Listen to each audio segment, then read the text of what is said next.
విశాఖలో జరగనున్న CII summit కు అన్ని ఏర్పాట్లు పూర్తయిపోయాయి. ఏపీ బ్రాండ్ ఇమేజ్ పెంచడంతో పాటు భారీ ఎత్తున రాష్ట్రానికి పెట్టుబడులు, యువతకు ఉపాధి కల్పనే లక్ష్యంగా ఈ సదస్సు జరగబోతుంది. 14-15వ తేదీల్లో జరగనున్న ఈ సమ్మిట్ కు జాతీయ, అంతర్జాతీయ సంస్థల ప్రతినిధులు హాజరు కాబోతున్నారు. వారంతా గురువారమే వైజాగ్ చేరుకొనుండటంతో సీఎం చంద్రబాబు పారిశ్రామికవేత్తలతో వరుసగా సమావేశం కాబోతున్నారు. ఈ సదస్సుకు ముఖ్య అతిథిగా ఉపరాష్ట్రపతి సిపి రాధాకృష్ణన్ హాజరు కాబోతున్నారు. అనంతరం AI for Viksit Bharat session లో సీఎం చంద్రబాబు ప్రత్యేక ప్రసంగం చేయనున్నారు. సదస్సు నుంచే ఏపీలో డ్రోన్ సిటీ, స్పేస్ సిటీల ప్రారంభించడంతో పాటు సింగపూర్ కు నేరుగా విమాన సర్వీసులపై ఒప్పందం కుదుర్చుకోనున్నారు.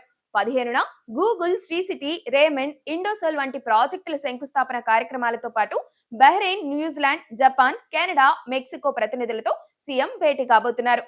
అలాగే మంత్రి నారా లోకేష్ అధ్యక్షతన AI and future of jobs పై ముఖ్య చర్చ జరగబోతుంది.